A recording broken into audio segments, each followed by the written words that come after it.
What's going on between Drake and Kendrick Lamar? Get the latest update on their ongoing feud and the drama that's making headlines. Both rappers achieved mainstream fame at around the same time in the early 2010s. They've worked together in the past. On Drake's 2011 album, Take Care, Lamar is featured on an interlude, and Lamar had Drake on his second studio album, 2012's Good Kid, MAAD City, on the song Poetic Justice. The first sign of trouble seems to have cropped up around 2013, when Lamar appeared on Big Sean's Control. Lamar called out Drake and several other rappers on the song, but Drake didn't engage at first, suggesting in interviews at the time that he was not going to take the bait.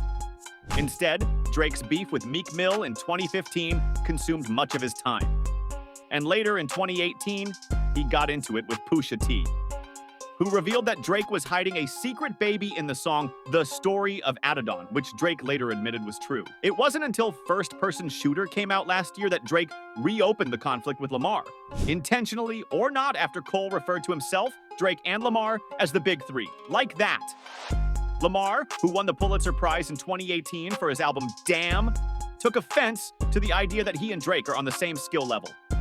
The standout line in Future's song Like That, which is produced by Metro Boomin, is "Mother, the Big Three, it's just Big Me." He also refers to Drake's most recent album, For All the Dogs, rapping, "For all your dogs getting buried, that's a K with all these nines. He go and see Pet Cemetery." J. Cole enters the beef. Shortly after Like That came out, Cole released a surprise album called Might Delete Later, and one of the songs, 7-Minute Drill, includes a diss directed at Lamar. In it, he raps, "Your first shoe IT was classic. Your last shoe IT was tragic. Your second shoe IT put N.S. to sleep, but they gassed it. Your third shoe IT was massive, and that was your prime." A line that many listeners took issue with because Cole suggests that To Pimp a Butterfly, an album widely regarded as Lamar's best, was boring. He says in the song that people don't care about Lamar, rapping, "He averaging one hard verse like every 30 months or something. If he wasn't dissing, then we wouldn't be discussing him." However, Cole then decided to distance himself from the beef.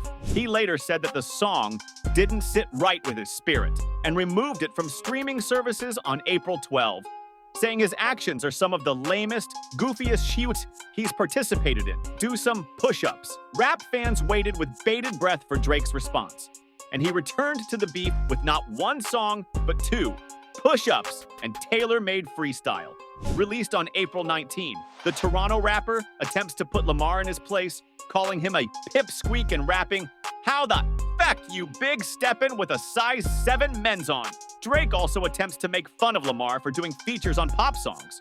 "Maroon 5 need a verse, you better make it witty. Then we need a verse for the Swifties," he raps on Push-Ups, referring to the 2015 remix of Swift's Bad Blood and Don't Wanna Know with Maroon 5 the following year. But Lamar isn't the only person called out on this record. Drake also dissed Future, The Weeknd, Rick Ross, NBA player Ja Morant, Metro Boomin, and Cole on the song, AI Tupac, and Snoop Dogg. Following Push-Ups, Drake briefly released Tailor-Made Freestyle, sharing the song in a now-deleted Instagram post on April 19 with the caption, "While we wait on you, I guess." In the song, Drake alleged Lamar did not release a response to his diss track because Taylor Swift had just put out her latest album, The Tortured Poets Department. "Now we gotta wait a fucking week, cause Taylor Swift is your new top, and if you bout to drop, she gotta approve," rapped Drake. But the track was short-lived after Drake was served a cease and desist letter from Tupac Shakur's estate for using AI-generated vocals from the rap legend, who died in 1996. Drake was then forced to remove Tailor-Made Freestyle from all public platforms. The estate said they would have never approved of using Shakur's voice for the track. The song also featured AI vocals from Snoop Dogg, who joked about it on Instagram. Lamar's Euphoria. Lamar returned on April 30 with the hostile response, Euphoria, full of double entendres and deep cuts. The title seems to reference the HBO show of the same name, on which Drake is an executive producer. The song starts with a sample of Richard Pryor from The Wiz saying, "Everything they say about me is true. I'm a phony." Lamar then starts shooting off diss after diss after diss, fabricating stories on the family front, cause you heard Mr. Morale, a pathetic master manipulator. "I can smell the tails on you now. You're not a rap artist, you a scam artist with the hopes of being accepted," he raps. Tommy Hilfiger stood out but FUBU never had been your collection, taking aim at Drake's biracial identity. He goes on to call himself the biggest hater before unleashing a tirade on the song. I hate the way that you walk, the way that you talk. I hate the way that you dress. I hate the way that you sneak dissing. If I flight, it's gonna be direct.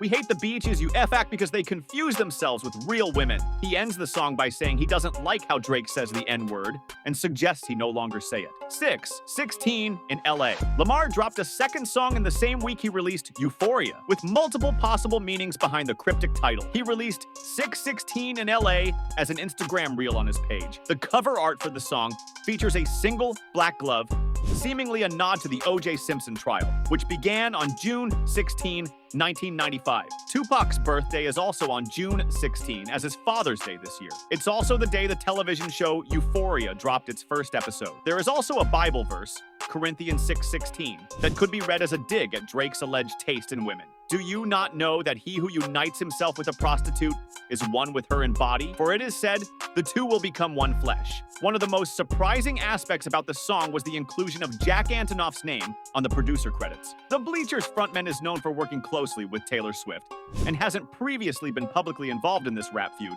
Lamar digs further into Drake to suggest that the Toronto rapper might have moles on his team, feeding him information. Family Matters. Drake's track, Family Matters, released on May 3, takes aim at Lamar by questioning the paternity of Lamar's child with Whitney Alford and hinting at allegations of infidelity and abuse. Drake raps, "You the black messiah Wi-Fi'ing up a mixed queen and hit Vanilla Cream to help out with your self-esteem," and later names Dave Free, Lamar's manager, suggesting he might be the child's father. "I heard that one of them little kids might be Dave Free." Drake also critiques Lamar's activism, claiming it's insincere. The video for the song features the destruction of a van from Lamar's Good Kid, MAAD City album cover, Meet the Grams. In response, Lamar released Meet the Grams shortly after, delivering one of his most aggressive tracks yet. He starts by apologizing to Drake's son and accuses Drake of using Ozempic, presenting unverified photos of medication with Drake's legal name. Lamar also references rumors of a Brazilian butt lift and criticizes Drake for hiding his son. The song includes harsh comparisons of Drake to Harvey Weinstein, who recently had his 2020 rape conviction overturned. Him and Weinstein should get fucked up in a cell for the rest of their life. Lamar also claims Drake is absent from his daughter's life, calling him a narcissist and misogynist, which Drake has denied on Instagram. Not like us. Lamar intensified his feud with Drake by releasing another track titled Not Like Us, less than 24 hours later. The cover art features what appears to be a photo of Drake's Toronto mansion, marked with red indicators resembling those used to identify sex offender residences. Lamar's lyrics accuse Drake of preferring younger partners and label him a colonizer rather than a colleague. He also criticizes Drake for using Tupac's AI voice, warning that Drake's Oakland show might be his last. The Heart Part 6. Drake's latest response came with the release of The Heart Part 6. In a post on X, he addressed Lamar saying, "And we know you're dropping 6 minutes after, so instead of posting my address, you have a lot to address." Drake dismissed Lamar's allegations as false, claiming he fed Lamar misleading information to test his credibility. He described the feud as a good exercise and downplayed Lamar's attacks, suggesting Lamar might be a worthy competitor if he were a true threat. Drake also defended himself against criticisms of his past friendship with Stranger Things actress Millie Bobby Brown, stating, "Only fucking with Whitney's, not Millie Bobby Brown's. I'd never look twice at no teenager."